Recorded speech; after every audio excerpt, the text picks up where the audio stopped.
Jom ulang kaji bersama Cikgu Duan.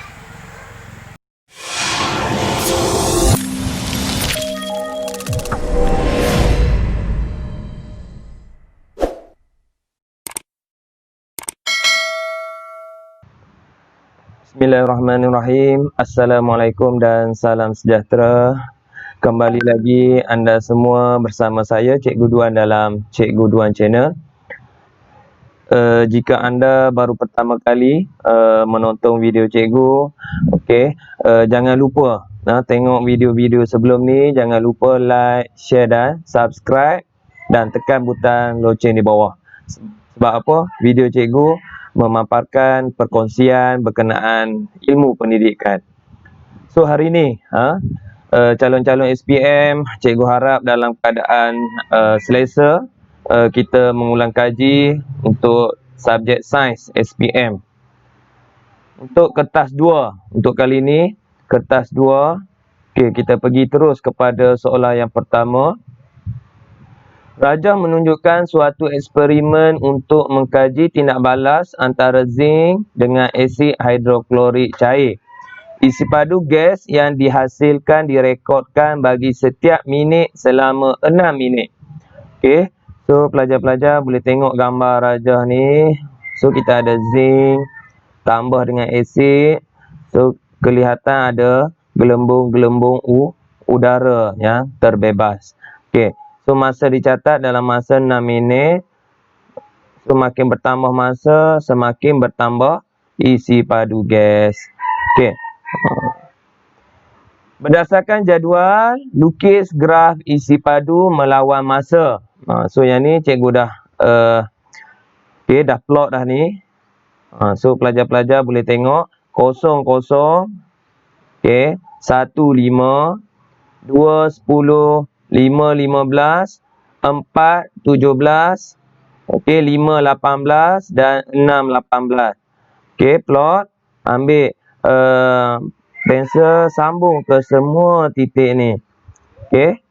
So yang minit ketiga hingga 6 ni dilarang menggunakan pembaris. Yang ni freehand je.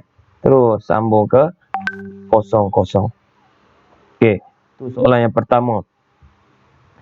B. Berdasarkan graf B1A, nyatakan hubungan antara isi padu dengan masa. So untuk hubungan kita boleh tulis semakin pun boleh.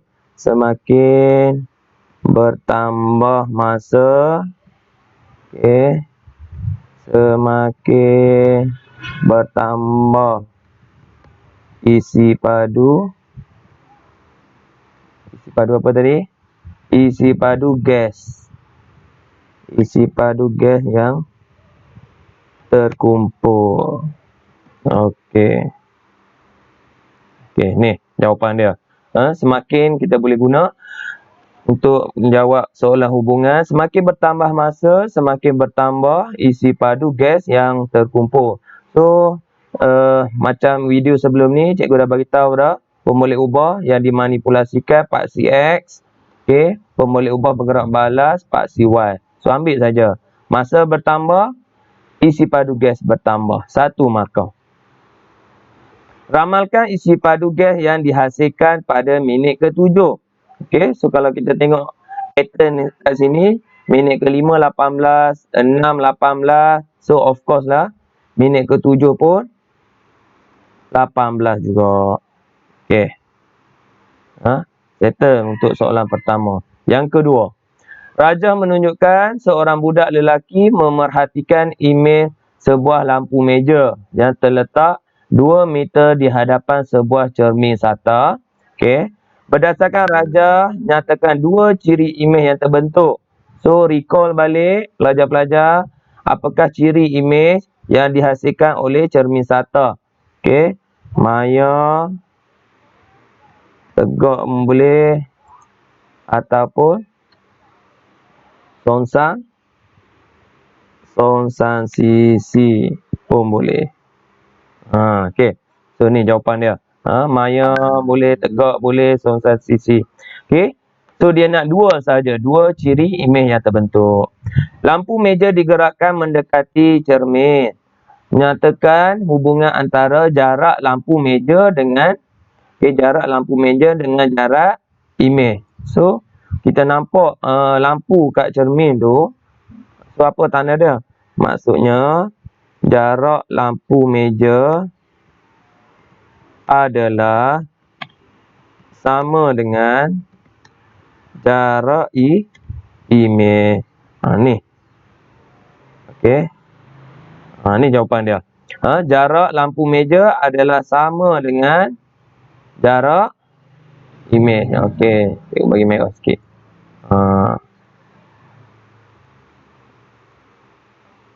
Okey. Jarak lampu meja adalah sama dengan jarak imej. Kita nampak lampu. So, lampu tu adalah macam imej lah. Yang C.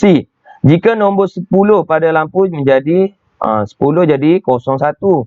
So, kalau tukar kepada nombor 18, terbalik sahaja. Songsang sahaja. Jadi, 81. D. Tandakan tik pada kotak yang disediakan yang menunjukkan alatan optik yang menggunakan jenis cermin yang sama seperti ditunjukkan dalam rajah. So, kat atas ni dia guna cermin. So, alat apa yang guna cermin? So, of course lah, berulang kali cikgu bagi tahu, periskop. Kita boleh buat sendiri kat rumah, periskop. So, teleskop, dia nak tengok benda jauh tu, so dia guna kanta. Teleskop ada 2 kanta. So, periskop kita boleh buat guna cermin sahaja. Settle. Soalan nombor 3. Rajah 3.1 menunjukkan eksperimen untuk mengkaji kesan cuka dan larutan amonia ke atas latex. Rajah 3.2 menunjukkan eksperimen untuk mengkaji keputusan eksperimen selepas 30 minit. Okey. So, yang ni. So, bila kita tengok gambar ni, latex masuk cuka, apa yang jadi? Gumpal. Latex tergumpal. Masuk amonia, larutan amonia, apa yang jadi? Tak ada perubahan. Okey. Tulis satu pemerhatian. Ingat, cikgu dah pesan, pemerhatian apa yang kita nampak. So, boleh tulis.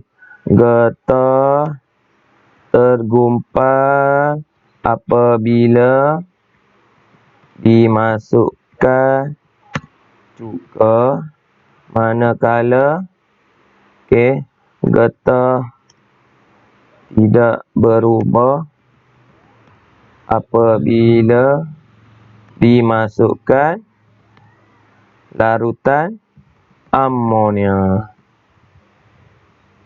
Okey, tu jawapan dia. Getah tergumpal apabila dimasukkan cuka, manakala getah tidak berubah, okey, apabila dimasukkan larutan amonia. Larutan amonia. So, ni jawapan dia. Okey. B. Nyatakan inferen. Okey, sebab apa? Sebab kerana rajah 3, okey. Inferen pada rajah 3.2. Kerana larutan, tekan satu inference berdasarkan pemerhatian di rajah 3.2. So, tengok. Berarti dekat rajah 3.2 amonia. Sebab apa?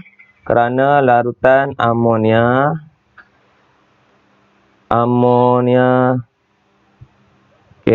adalah alkali. Yang menyedah. Kerana larutan amonia adalah sejenis alkali. So, bila alkali menyebabkan susu latex tadi tiada perubahan. So, ni jawapan dia. Okey. Nyatakan satu pemboleh ubah yang dimalarkan. So, pelajar-pelajar tengok rajah 3.1 ni, 3.2, tengok apa yang sama. So, kat sini kita boleh tahu dah. Latex, 10. So, kita boleh tulis isi padu latex. Ingat, parameter. Isi padu latex. Okey. D. Nyatakan satu hipotesis bagi eksperimen ini. So, hipotesis apa dia? Asid, okey, menyebabkan lateks tergumpal, manakala alkali mencegah. Okey, simple je. So, apakah hipotesis? Asid menyebabkan lateks tergumpal, manakala alkali tidak ataupun mencegahnya daripada tergumpal. Mencegahnya daripada tergumpal. Okey. Okey, itu jawapan dia. D. E. Nyatakan DSO bagi asid. Asid ialah bahan yang menyebabkan lateks tergumpal. Lateks tergumpal tu kita nak tengok hasil pemboleh ubah bergerak balas, apa dia, lateks tergumpal ataupun tidak. So, kita boleh tulis definisi secara operasi bagi asid ialah bahan yang menyebabkan lateks tergumpal. Okey, settle. Soalan nombor 4. Rajah 4.1 dan 4.2 menunjukkan eksperimen untuk mengkaji kedalaman lekuk yang terhasil apabila suatu pemberat diletakkan di atas bongkah kayu X dan bongkah kayu Y yang mempunyai luas permukaan yang berbeza. Okey. So, selepas tengok sebelum, sama je 500-500. Beza dia bongkah kayu X, ni panjang, Y dia lebar. So, ni kedalaman dia, lekukan. Okey. So, apa soalan dia? Ukur kedalaman lekukan. So, yang ni cikgu dah ukur siap-siap dah. So, 0.9. Okey, untuk rajah 4.1. Rajah 4.2. Okey. 0.5. Ni. So, tu jawapan dia. Nyatakan hubungan antara luas permukaan bongkah kayu dan kedalaman lekukan. Okey, luas. Luas hubungan. Kita boleh guna semakin kecil luas permukaan. Okey, semakin dalam kedalaman lekukan. Okey. So, semakin kecil luas permukaan, semakin dalam kedalaman lekukan. Inilah. Semakin kecil ni, luas dia dalam. Okey, semakin dalam kedalaman lekukan. Okey. C. Eksperimen tersebut diulang dengan menggunakan bongkah kayu Z. Seperti dalam rajah 4.3. Okey. So, ni pemberat. Beza dia Z lebih tebal sikit daripada X. So, agak-agak berapa? Kalau 4.2 dalam dia 0.5. So, yang atas 0.9. So, pelajar-pelajar ramal lah. Ramal. So, lebih kurang. Lebih dalam sikit lah daripada yang lebar tadi. 0.6 boleh. 0.7 boleh. Ataupun 0.8. So, jangan lebih daripada 0.9. Ni. Jangan lebih daripada 0.9. Okey. Rajah menunjukkan dua orang wanita membawa beg yang mempunyai jisim yang sama. Okey, tuliskan tekanan tinggi ataupun tekanan rendah yang dikenakan ke atas bahu mereka pada ruang yang disediakan. So, yang ni apa dia? Tekanan dia. Insert. Okey, sat.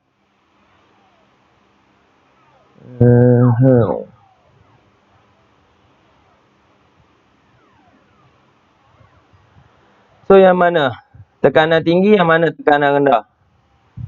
So, gambar. Okey. So, tekanan tinggi Okey, luas dia kecil. Ni gambar rajah pertama, tekanan tinggi.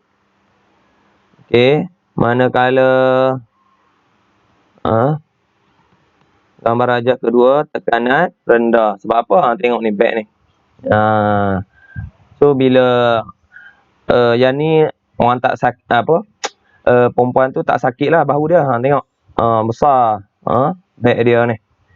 Tali dia lebih lebar. So tekanan rendah. Tak sakit. Yang ni tekanan tinggi. Sebab apa? Ni tajam ni. Halus je. Menghasilkan tekanan tinggi. Okay. Seterusnya. Habis bahagian B. Bahagian A. So kita masuk bahagian B. Jawab semua soalan dalam bahagian ini. Okey, nombor 5. Rajah menunjukkan reseptor regang pada otot manusia. So, namakan struktur P. So, struktur P adalah nama apa?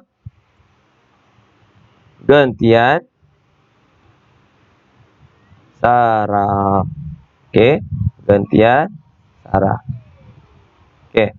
Namakan satu bahagian pada badan manusia selain daripada otot. Ni kerap kali soalan SPM tanya yang ni. Di mana reseptor regang ada kat mana? Otot, tendon, ligamen.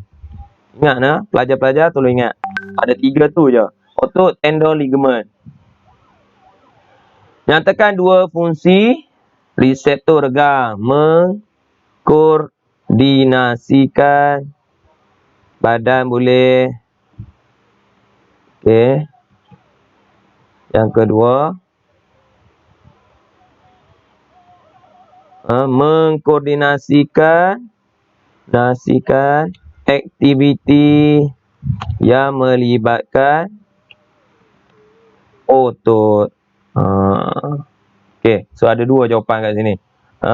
Mengkoordinasikan badan dan mengkoordinasikan aktiviti yang melibatkan otot. Itulah fungsi reseptor regang. Okey. B. Tandakan tik bagi aktiviti yang melibatkan reseptor regang. So of course lah. Yang mana?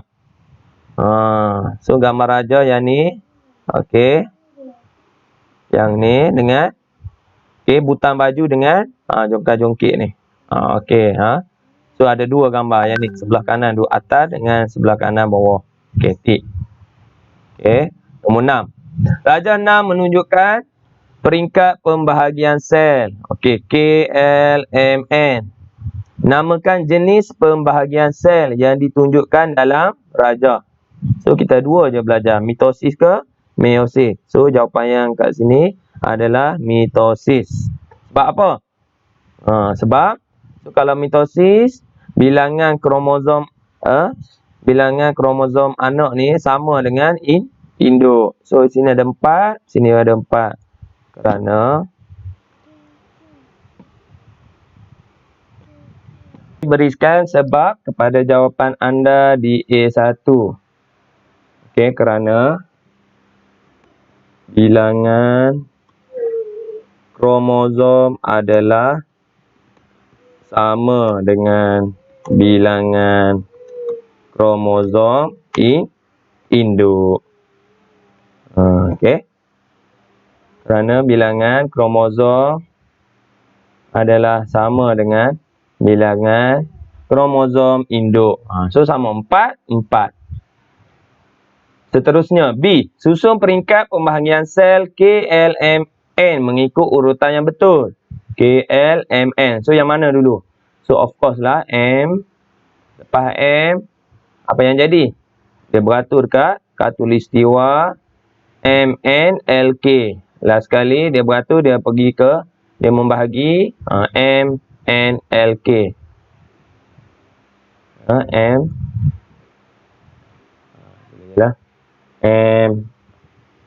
MNLK. So tulis dalam kotak tu. Okey. So kat sini MNLK. Okey, tengok sekali lagi MNLK. Okey.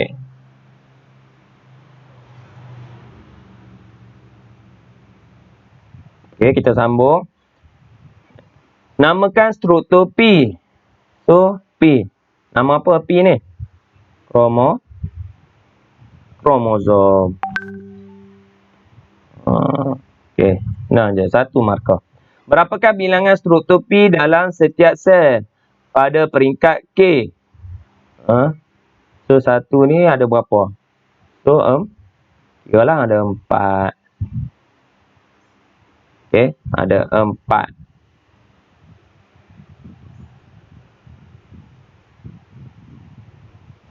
Apakah yang akan berlaku kepada struktur P jika didedahkan kepada sinaran radioaktif? So kalau kena expose dengan sinaran radioaktif, kalau istilah kita panggil cacat lah. So istilah sains mutasi. Nak tulis cacat pun boleh. Okey, mutasi. Okay, habis. Soalan nombor 6, nombor 7. Jadual menunjukkan dua contoh alloy dan kandungannya berdasarkan jadual. Namakan alloy W. Okey, W besi karbon. So yang ni pelajar-pelajar kena hafal lah. Kena hafal. So W adalah keluli. Namakan proses untuk menghasilkan keluli. Pengaloyan. Okey. Nyatakan atom asing dalam loyang. Loyang, apa dia yang asing? So, zinc lah kat sini. Zinc, dia tambah zinc. Okey, tengok yang peratusan yang paling kecil kat sini, zinc lah. Okey. Padankan alloy dengan kegunaannya. So, kalau tengok kat sini ada tak? Okey, kita guna shape. Ganser, of course lah medal. Okey. Satu lagi duralumin. Okey, kapal terbang. 2 markah. Senang je markah dapat. Maklumat berikut adalah berkaitan alloy boleh mengalirkan arus elektrik tanpa rintangan. Ia digunakan dalam kereta api berkelajuan tinggi. Apakah alloy itu? So kalau pelajar hafal, dia tahu. So nama dia alloy superconductor. Tu nama dia. Alloy superconductor. Okey. Soalan nombor 8. Rajah 8.1 dan 8.2 menunjukkan label yang terdapat pada dua jenama sos cili yang berbeza. Okey. So cili sos cili V dan W. Okey. So apa beza dia kat sini? Kandungan pes cili, cuka, pewarna, natrium benzoat. Okey, guna sebelum. Berat ada, alamat kilang ada. W. Okey, bahan-bahan kandungan ada, alamat ada, berat ada, sama harga. So yang ni So yang paling penting ni. Okey. Tarikh luput. W tak ada. Okey. V ada yang ni. Kalau kita beli roti ke, roti lah yang paling orang kata contoh ni. Kita akan tengok tarikh luput, expired dia bila. Okey. Tu beza dia. Berdasarkan raja, label makanan manakah yang mematuhi? So V lah, sos cili V. Okey. Sos cili V. Okey. Berikan alasan sebab kerana mempunyai tarikh luput. Okey.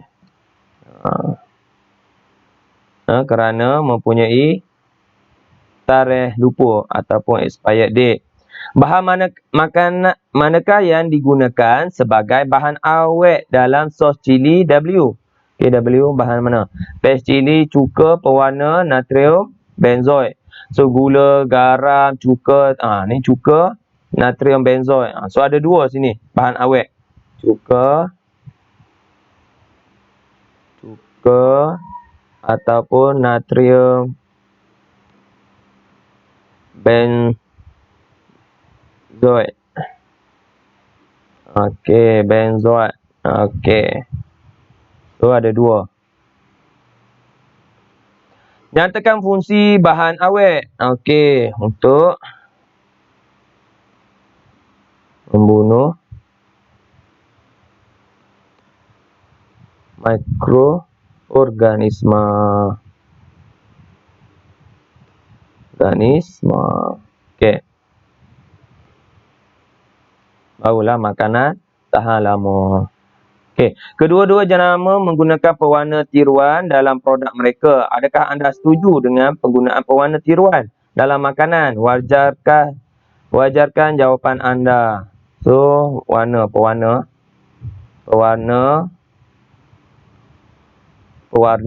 So, bagus ke tak pewarna ni? So, cikgu jenama tidak setuju. Sebab kerana boleh menyebabkan kanser. Tu jawapan dia. Okey, tidak setuju kerana boleh menyebabkan kanser. Okey, last. Untuk bahagian B, Raja 9.1 menunjukkan sebahagian suatu kita nitrogen. Okey, seperti biasa, nitrogen di udara. Okey, disedut masuk ke dalam tanah menjadi nitrat. Apakah yang diwakili oleh K? Protein tumbuhan. So, siapa makan tukarkan protein tumbuhan kepada protein haiwan? Okey. Namakan bakteria L. Nitrogen di udara sedut masuk ke dalam tanah. So, siapa yang bertanggungjawab? Bakteria pengikat. Bakteria pengikat nitrogen. Okey. M. So, M. Nitrit kepada nitrat. So, bakteria penitritan. So, senang je. Kalau pelajar hafal sikit je, boleh jawab terus. Bakteria penitritan. 2 markah. Nyatakan satu kepentingan kita nitrogen. So, kepentingannya adalah untuk keseimbangan alam. Itu jawapan mudah je. Keseimbangan alam. D. Bakteria L boleh didapati dalam nodul akar tumbuhan seperti yang ditunjukkan dalam Raja 9.2. Namakan. Senang. Pokok ke kacang. Inilah jawapan. Pokok ke kacang.